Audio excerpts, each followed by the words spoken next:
Hey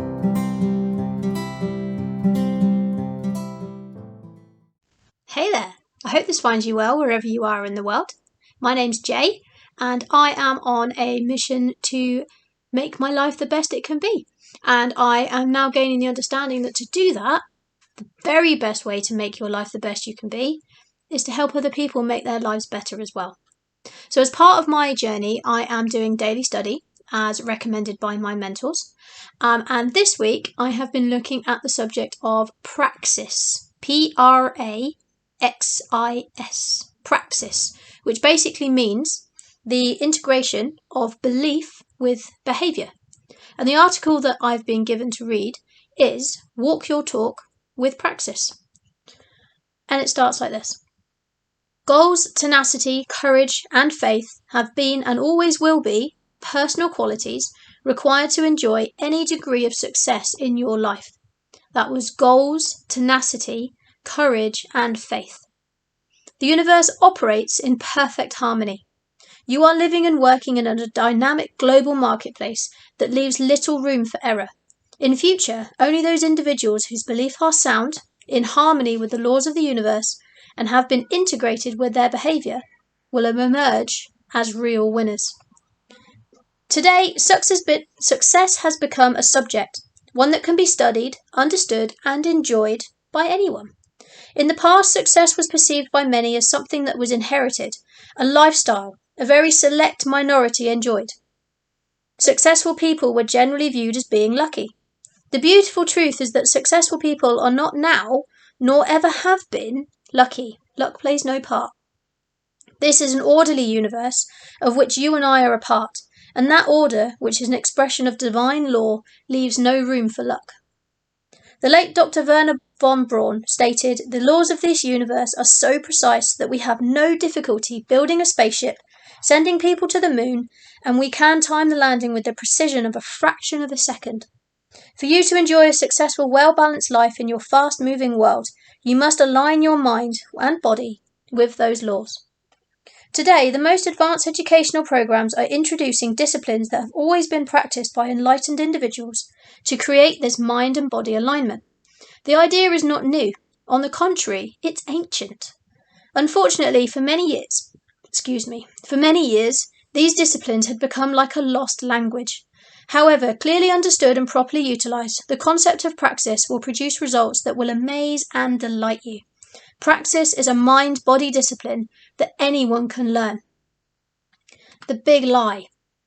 Here, there are two ideas that, for the past few decades, have received broad acceptance by a very large segment of the world's population. These two ideas should have been more carefully scrutinised because they were not true.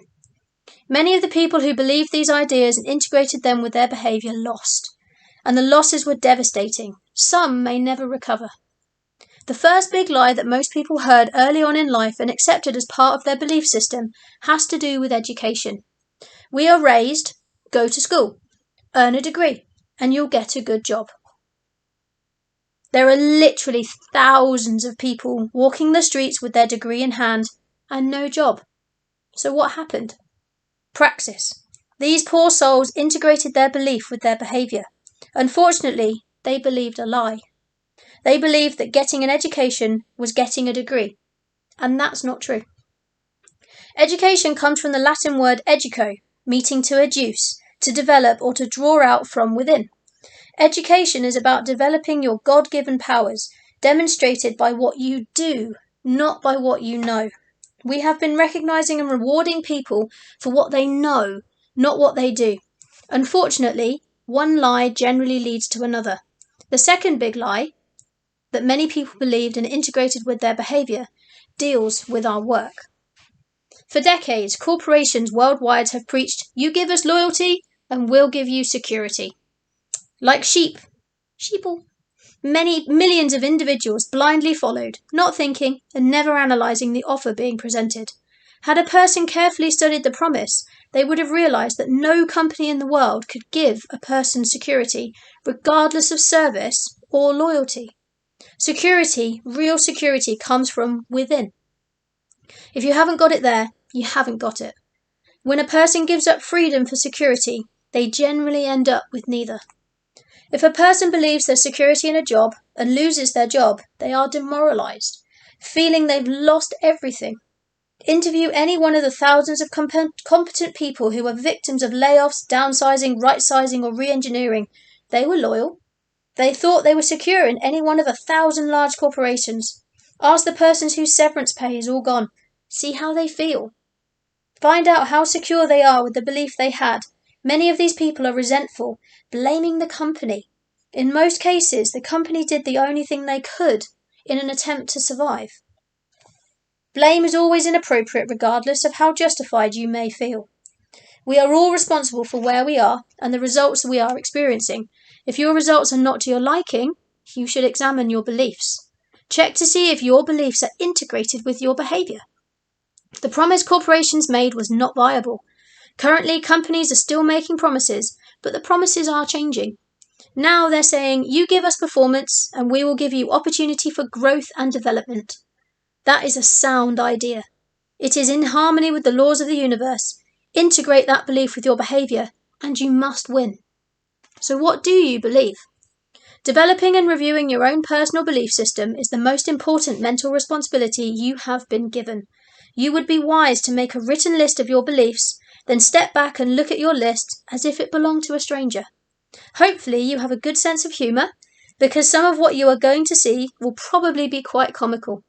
At least that is the conclusion reached by most people who complete this exercise honestly. And yes, it is quite comical.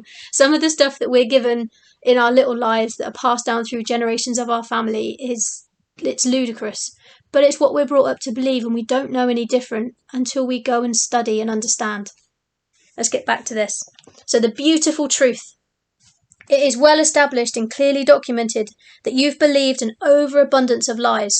I have too. With respect to who you are and what you are capable of doing. It's high time that you begin to tap into the beautiful truth that if you can see it in your head, you can hold it in your hand. You are a spiritual being, and as such you have potential without limitation. You can improve every aspect of your life until your entire life is an open and obvious expression of your own inner beauty and limitless potential. Happiness, health and prosperity are normal and natural states for you to experience. There should be no room for lack or limitation in your world. The only thing that stands between you and all the good that life can offer is a sound belief system that is in harmony with the laws of the universe.